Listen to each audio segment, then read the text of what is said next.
হ্যাঁ, hello viewers, আসসালামু আলাইকুম ওয়া রাহমাতুল্লাহি ওয়া বারাকাতুহু। কেমন আছো? থাকুন, নিরাপদে থাকুন এই কামনা করে আজকে নতুন ভিডিওটি আমরা আরম্ভ করতেছি। তো আজকে যে বিষয়ে আলোচনা করবো সেটা হচ্ছে নোংরা বশীকরণ। এই নোংরা বশীকরণ, এটা এতটা নোংরা বশীকরণ যা আপনার কল্পনার বাইরে। এই বশীকরণটি প্রয়োগের মাত্র ওই মেয়ে আপনার জন্য পাগল ও দিওয়ানা উন্মাদ হয়ে যাবে। আপনি চাইলে তাকে বিয়ে করতে পারবেন, আপনি চাইলে তার সাথে মিলন সহবাস করে আপনি বিছানায় তার দেহ ভোগ করতে পারবেন। আপনি চাইলে তাকে বিয়ে করে আপনার স্ত্রী বানাতে পারেন, আপনি চাইলে তাকে বিছানার সঙ্গী বানাতে পারেন। তো এটা আপনার সম্পূর্ণ মনস্থিরের উপর নির্ভর করবে, মন মানসিকতার উপর নির্ভর করবে। তো আপনি ওই মেয়েকে যা বলবেন তাই শুনতে বাধ্য থাকি, বা আপনি যদি বলেন ন্যাংটা হয়ে এখানে দাঁড়িয়ে থাকতে হবে, সে তাই থাকবে।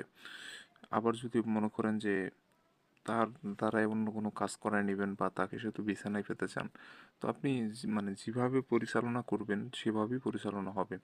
আপনার কথায় উঠবে বসবে সম্পূর্ণরূপে আপনার আয়ত্তে থাকবে।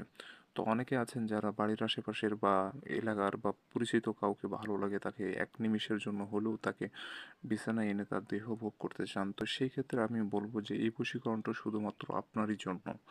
এই বশীকরণটি শুধুমাত্র আপনারই জন্য, কারণ এটা শুধুমাত্র দেহ ভোগের উদ্দেশ্যে যদি ব্যবহার করেন তাহলে এতটা দ্রুত কাজ করবে আপনার কল্পনার বাইরে। কিন্তু আপনি যদি বিয়ের উদ্দেশ্যে এটা করতে চান সেক্ষেত্রে একটু সময় লাগবে।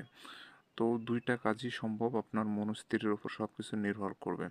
তো বন্ধুরা, চলুন আর বেশি কথা বলবো না, মূল ভিডিও আরম্ভ করি। তো বন্ধুরা, আমার চ্যানেলে নতুন এসে থাকলে অবশ্যই চ্যানেলটি সাবস্ক্রাইব করে পাশে থাকা বেল আইকনে ক্লিক দিয়ে অল নোটিফিকেশন অন করবেন। আমি প্রত্যেকদিন একটা করে ভিডিও দিয়ে থাকি বান অথবা বশীকরণ, শত্রুকে মারা বা প্রেমিকা বশীকরণ, বিভিন্ন ধরনের টোটকা ও তদবির নিয়ে আপনাদের মাঝে উপস্থাপিত হয়। এগুলো বিষয়ে জানতে ও শিখতে চাইলে অবশ্যই চ্যানেলটি সাবস্ক্রাইব করে রাখবেন। তো বন্ধুরা, এই কাজটি করতে গেলে আপনাকে যেটা করতে হবে সেটা হচ্ছে একটা সাদা কাগজ নিতে হবে। সাদা কাগজের উপরে লাল কালি দিয়ে সম্পূর্ণ নকশাটা আপনাকে লিখতে হবে। সাদা কাগজের উপরে লাল কালি দিয়ে সম্পূর্ণ নকশাটা আপনাকে লিখতে হবে। আবার অনেকে, যদি আপনি মেয়ের কোনো কাপড় সংগ্রহ করতে পারেন সেই ক্ষেত্রে কাপড়ে নকশাটা লিখতে পারেন। আর কাপড় সংগ্রহ করা অসম্ভব কিছু হয়ে গেলে আপনি কাগজের উপরে লিখবেন। তো কাগজের উপরে লেখা যাবে, সমস্যা নেই। আর কাপড় নিয়ে আসা এটা খুব রিস্কের ব্যাপার, ওটা না করাই ভালো। আপনি কাগজ দিয়ে লিখতে পারেন। তো বাজার থেকে কাগজ কিনে এনে আপনি লাল কালিতে সম্পূর্ণ নকশাটা লিখবেন। আর যে কাগজটা দিয়ে লিখবেন সে কাগজটা ফ্রেশ সাদা কাগজ হতে হবে, চকচক কাগজ, মানে কোনো প্রকার ময়লা আবর্জনা বা কালচে টাইপের কাগজে লিখবেন না। ফ্রেশ চকচক আয়নার মতো চকচক এমন সাদা কাগজে সম্পূর্ণ নকশাটা আপনাকে লিখতে হবে। তো এই নকশাটা আপনি অল্প সময়ের মধ্যে লেখার চেষ্টা করবেন, 10 থেকে 15 মিনিট, এর বেশি সময় লাগানো যাবে না। তো নকশা যত দেরিতে লিখবেন তত নকশার ক্ষমতা কমে যাবে। অতএব দ্রুত লেখার চেষ্টা করবেন, ইনশাআল্লাহ আপনার কাজ 100% হয়ে যাবে। তো বন্ধুরা, যখন নকশা লিখবেন, দিনটা যে কোনো দিনই হতে পারে, সমস্যা নেই, তবে রাতে অঙ্কন করবেন কাজটি। এই নকশাটা রাতে লিখতে বসবেন, কারণ দিনে নকশা অঙ্কন করার জন্য নয় এটা।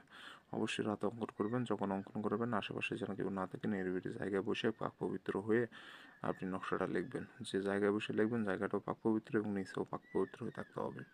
তো এইভাবে করে সম্পূর্ণ নকশা আপনার কমপ্লিট করতে হবে। স্কেল দিয়ে দাগ টেনে যেভাবে আছে ঘর সাজায়, যে হরফ সংখ্যা যেভাবে আছে ঠিক একইরূপভাবে আপনাকে নকশাটা লিখতে হবে। যেটা যেরকম হয়ে আছে সেরকমভাবে আপনাকে দিতে হবে।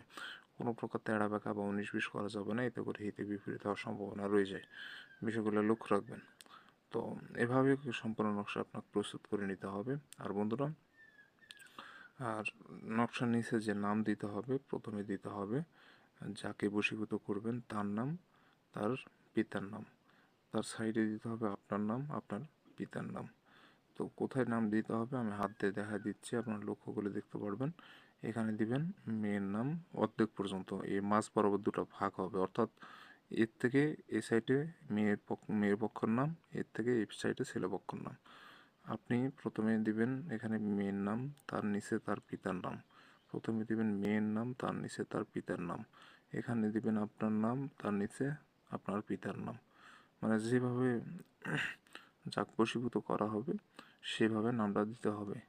এবং এখানে মেয়ের নাম দিতে বললাম, এখানে ছেলের নাম। এখন আপনি প্রশ্ন করতে পারেন যে আহ, আপনি যদি কোনো ছেলেকে বশীভূত করতে চান বা আপনি মেয়ে কোনো ছেলের ওপর প্রয়োগ করতে চান সেক্ষেত্রে কী করবেন। তাহলে আপনি যদি মেয়ে হন, ছেলেকে বশীভূত করবেন, সেক্ষেত্রে এখানে ছেলের নাম, এখানে আপনার নিজের নাম। তো মেন কথা হচ্ছে কি যে যার উপরে বশীকরণটি করবেন তা সে মেয়ে হোক ছেলে হোক এই সাইডে তার নাম থাকবে। আর আপনি যে নকশাটা দিয়ে কাজ করবেন তার নাম এই সাইডে থাকবে, সেটা মেয়ে হোক বা ছেলে হোক ওটা কোনো ব্যাপার না।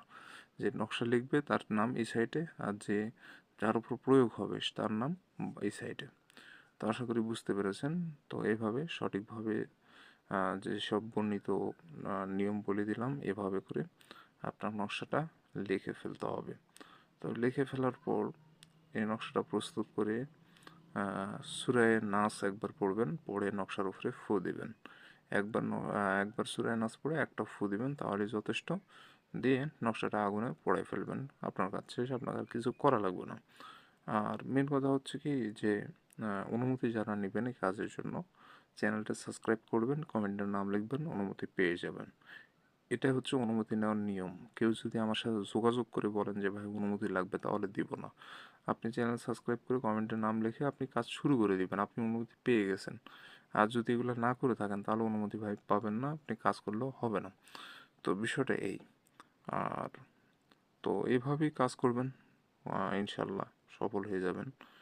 তো স্ক্রিনের যে নম্বর, এটা ইমো নম্বর, যে কোনো প্রয়োজনে যোগাযোগ করতে পারবেন। ভালো থাকবেন, সুস্থ থাকবেন, দেখা হচ্ছে পরবর্তী কোনো এক নতুন ভিডিওতে।